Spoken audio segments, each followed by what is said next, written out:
Star Wars The Bad Batch Episode 4 left us with somewhat of a cliffhanger ending. Sure, the Bad Batch were able to get off Pantora safely, Omega was saved, and the only real bad thing that happened was Wrecker bumping his head for the how many times this season. I'm telling you, this inhibitor chip's gonna activate. He's gonna keep knocking his head every episode, and he'll get closer and closer to eating everyone. The big mystery surrounding this episode has to do with Fennec Shand and the ending. Who is she working for? And who does she say this to at the end of the episode? The target got away, but I'll find her. Today, I'm going to run through all the possibilities, connections to the Mandalorian, and get to the bottom of what Fennec's up to. Who's she in cahoots with? Possibly just herself. Hey everyone, it's Andrew. Okay, so first up, the most obvious client she's working for are the Kaminoans. Remember that scene from the last episode where Lama Su and Nala Se are discussing moving to the next phase of cloning? Conscripted soldiers will make clones obsolete. I fear for the future of our operation. The Kaminoans are looking to maintain their relationship with the Empire and impress. If the Empire decide to go with conscripted soldiers instead of clones, which they obviously eventually do, I mean, you know, we've got the whole original and sequel trilogy and everything that comes after. But anyway, it's bad business for the Kaminoans because suddenly they're out of business. They won't be commissioned to create any more clone armies and they'll be earning nothing. They'll be poor and they'll just be miserable on the rainy Kamino planet. And it seems as if Omega has something to do with the Kaminoans' secret plan. All we really know about Omega is that she's a clone of some sort, an experimental clone who seems to have heightened senses. So if the Kaminoans are willing to hire a bounty hunter to retrieve Omega in Fennec Shand, then Omega is obviously super valuable in developing their secret plans. But if that's the case, then who is Omega exactly, and what's she capable of? At first, we thought maybe the Kaminoans were talking about getting the Bad Batch members back and cloning them, but no, I think they're after Omega now, because this whole episode was about Fennec trying to capture Omega. It seems Omega isn't even aware of her own powers though, and what she's capable of or who she even is. But the most common theory I've seen come up is that she's force sensitive in some way, and perhaps an early prototype for Starkiller, if everyone's favorite dual-wielding backwards lightsaber force user is ever going to be brought back into Star Wars canon. Omega could be the one to do it. Omega could be the clone of a Jedi or a Padawan or a force-sensitive child taken in by the Kaminoans from an early age. But as far as we know, she has nothing to do with the Jango Fett clone template. You know, she's not one of Jango's clones. But you never know. Anyway, I talked a lot about the Omega mystery in this video here if you're interested in checking that out and learning a lot more about why Omega might be a Sith Lord. No.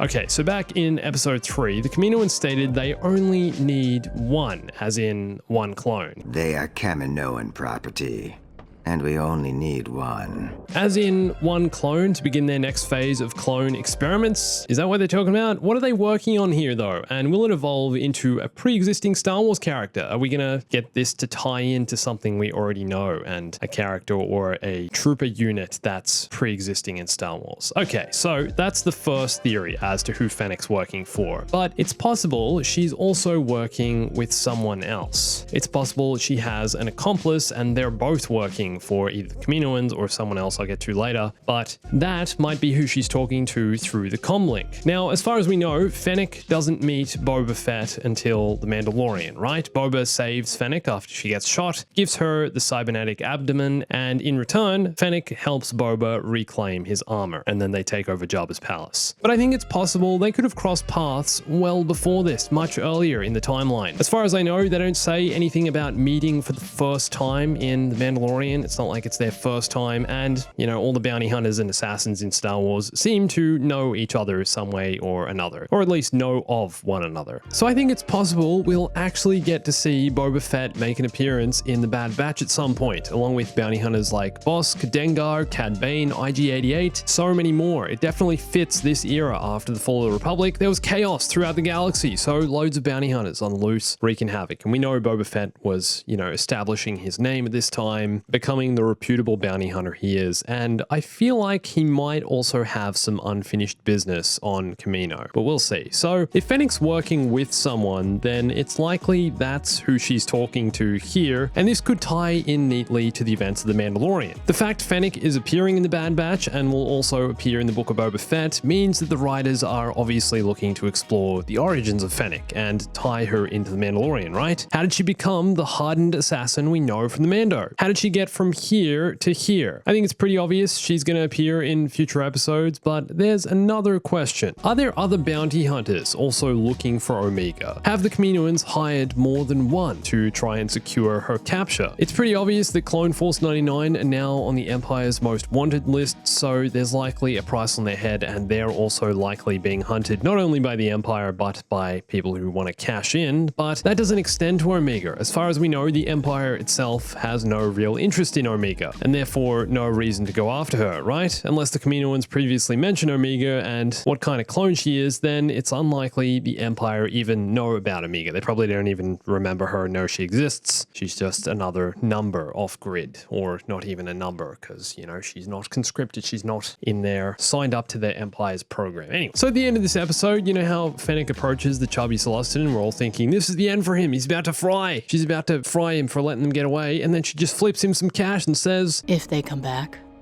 you know how to contact me. why would the Bad Batch ever return here to this specific docking bay in this specific part of this planet in this city? I mean, the planet is ginormous, so why of all places would they have a reason to return here? If you ask me, he got off lucky. She's not even tying up the loose ends. But is the show setting up for the Bad Batch to actually return here? Are they going to return to meet their little Celestin friend who asked for more of a bribe? Come on, mate, keep the money coming. That's not enough. Need some more. There you go. Here's some extra change.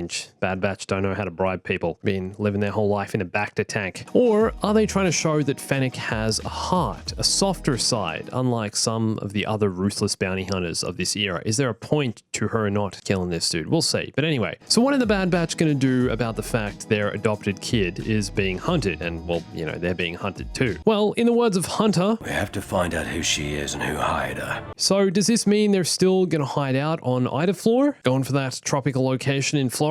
And what about Rex? He's confirmed to be appearing in a future episode sometime soon, so I'm sure he's going to shed some light on the whole situation for them once they eventually meet up. He obviously knows more about the inhibitor chips and was with Ahsoka when Order 66 went down, but it'd be interesting to see if the Bad Batch team up with Rex to figure out why the Kaminoans, or whoever else, are looking for Omega. Now, like I said, it looks as if the writers are trying to establish Fennec's backstory, and I think this will somehow be connected with Boba Fett and the other bounty hunters. But if Fennec is working for the Kaminoans, then did she also know Jango Fett? Was Jango the one who took her in and trained her to become the bounty hunter she is here? She's obviously displaying bounty hunter qualities, and some of these were possibly learned from Jango. I mean, this episode had so many comparisons to Attack of the Clones with the whole car chase thing through the city, which was similar to Zam Wesell in Attack of the Clones. But apart from the Jango Fett Star Wars bounty hunter game from 2002, which is amazing, but unfortunately no longer Star Wars canon, and a few other Legends books, we don't really know much about Jango's origins before Attack of the Clones and, you know, who he was with, apart from, obviously, with Boba. Yep. We know he was trained by Justin Muriel, that was confirmed in The Mandalorian. He was in Boba Fett's chain code in his armor, and at some point he also developed a relationship with Zam Wesell, who he ends up killing with Kamino Saber Dart in Attack of the Clones. Kamino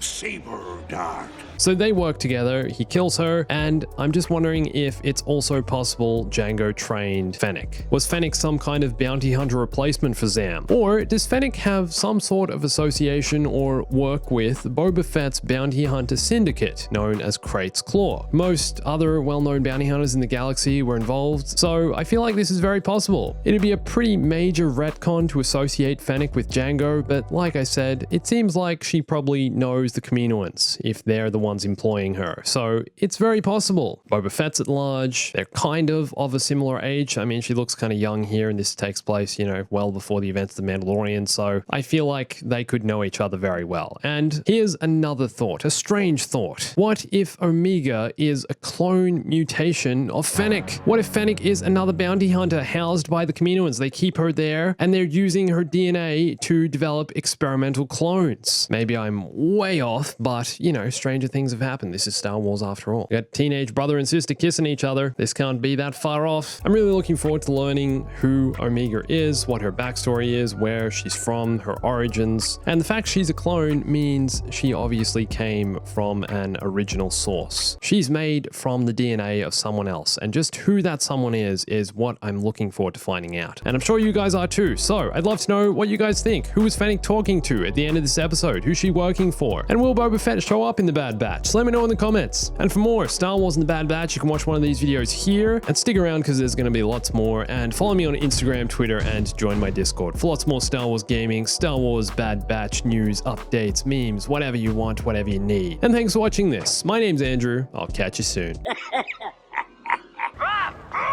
Stay bombastic.